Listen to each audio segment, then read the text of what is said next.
财商学校不教，家长也不知道怎么教。我们从小就被教育成要好好学习，考个好学校，找份稳定的工作，却很少有人告诉我们钱是怎么来的，钱是怎么流动的，钱是怎么悄悄缩水的，资产是怎么增值的。我们被训练去做一个好员工，但是却没有被训练如何成为一个懂规则的人。而这个时代最不缺的就是努力，最稀缺的是理解财富系统的能力。财商高的人看得懂游戏规则，财商低的人是规则里的筹码。但是财商不等于懂理财，也不等于会赚钱。那财商到底是什么呢？我们需要知道什么样的底层认知呢？我们要先了解货币。今天的视频烧脑指数是5颗星。从前有一座小岛，非常的原始，海鲜是岛民的主要食物。岛上有一位特别擅长搭建茅草屋的人，我们暂且称他为建筑师。在这个以物易物的社会里，如果建筑师饿了，他必须找到一位既能捕鱼又恰好想要建房子的捕鱼者，才能够交换食物。这个匹配过程就是极其低效的，还是充满着不确定的。所以运气不好，找不到合适的对手，他就只能饿着肚子回家了。这就是物交换的困境。他要求供需双方的欲望在同一时刻以刚刚好的比例达成一致。岛上有一个聪明的猴亮亮提出了一个解决办法，我们不如选一种大家都认可的中介物用来交换吧，然后再流通。比如贝壳，大家一致叫好，从此建筑师可以先把房子盖好，收下对方支付的贝壳，哪怕对方不是捕鱼者，他再拿着这些贝壳去向其他人换鱼、换衣服等等。这就是货币的第一个功能，交换媒介。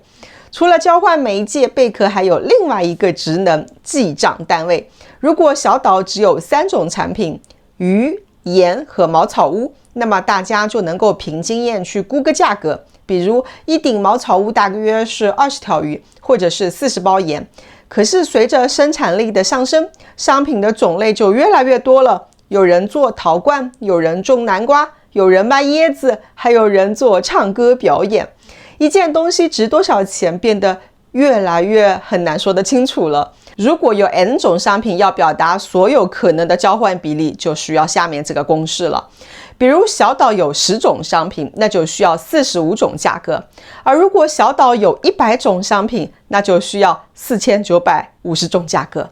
你瞧，建筑师正在售买他的茅草屋，建筑师写下了一个价格单，但是这个是非常难以维护、极其低效的系统。陶罐到底值几条鱼呢？你也说不清楚，我也算不明白。要解决这个问题，就需要将货币引入了，将所有的商品以货币单位来标价。一条鱼是1个贝壳，一包盐是5个贝壳，一个茅草屋是20贝壳。就像现代社会的标价系统，无论是手机、面包还是租房，全部要标明价格标签。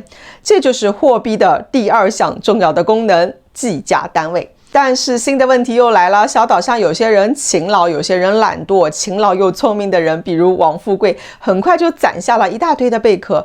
可是他并不着急着花，而是想着，万一哪一天我生病了，打不了鱼了，盖不了房子了，总得靠这些贝壳活下去吧。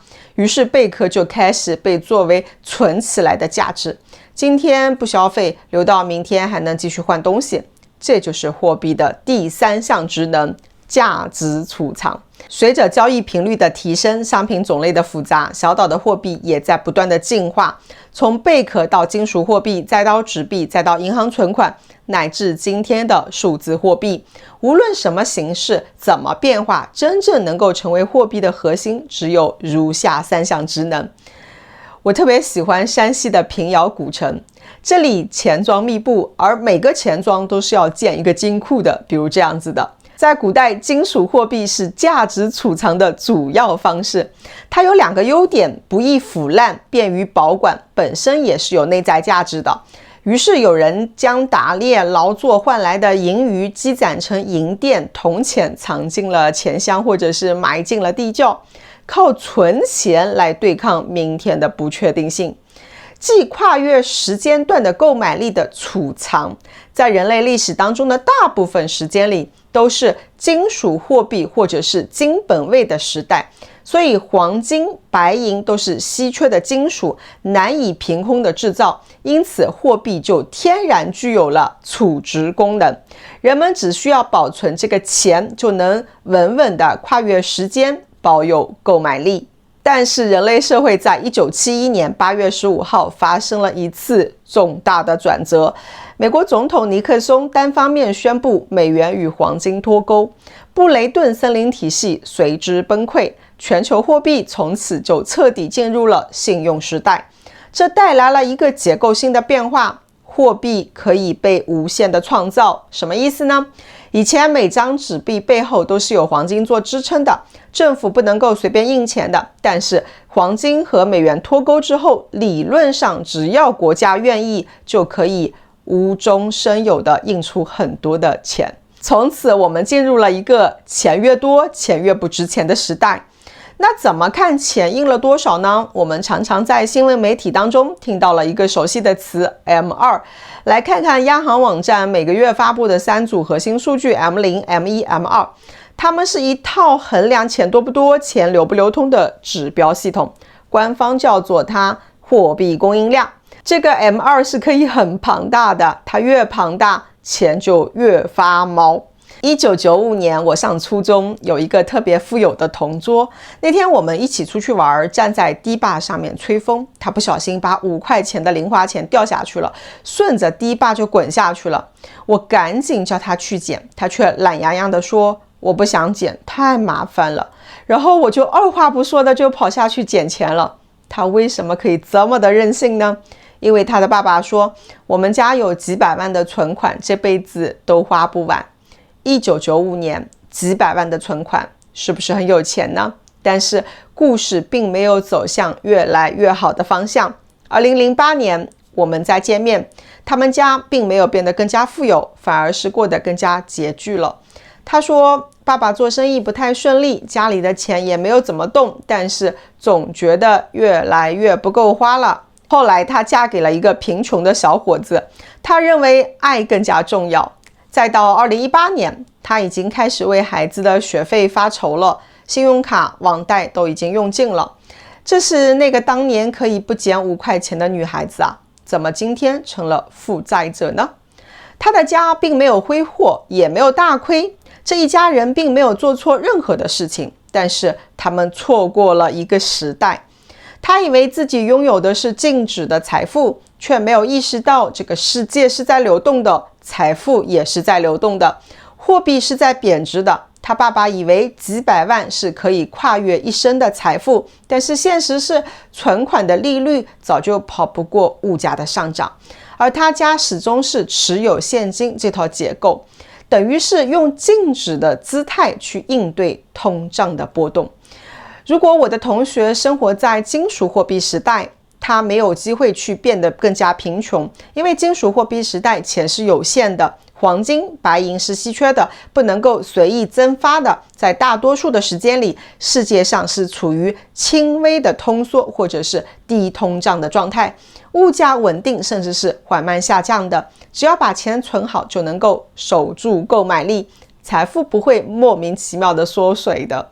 而到了如今信用货币的时代，货币是可以被无限创造的，所以货币的储藏功能就发生了转移到了资产上面。很多人说，我知道要买资产啊，可是到底什么才算是资产呢？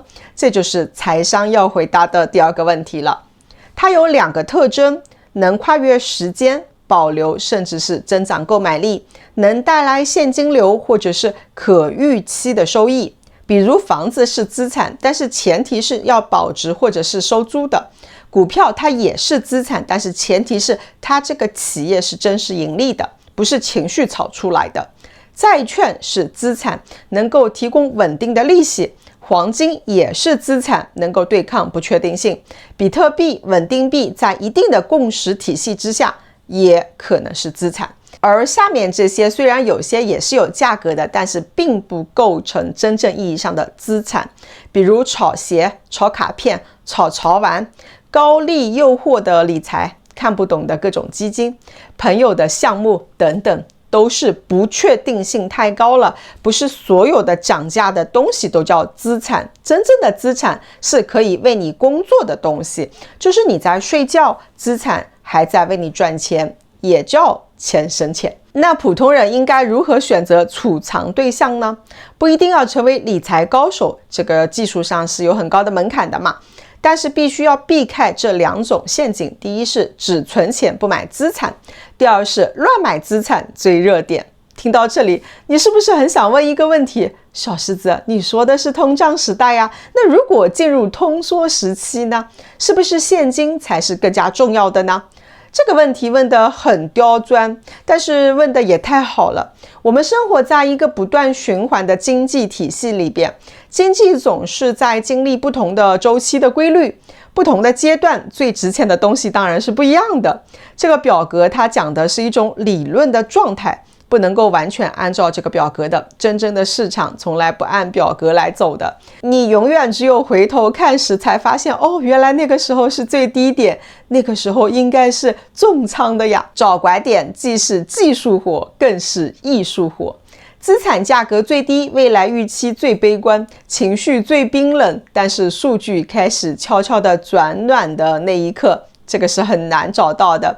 所以你看，真正的财商从来不是理财技巧，也不是买哪个产品，而是如何安全的守护着你的财富。它是你理解这个时代运行方式的一种能力。世界在变，我们需要掌握的是不变的本质。好了，今天就说到这里了。我要向你请10多天的假，要带孩子出国旅行了。很多人说孩子小记不住什么，旅行就是浪费钱。网上总是有一些莫名其妙的言论，把记忆当作教育的全部，把成本当作生活的全部。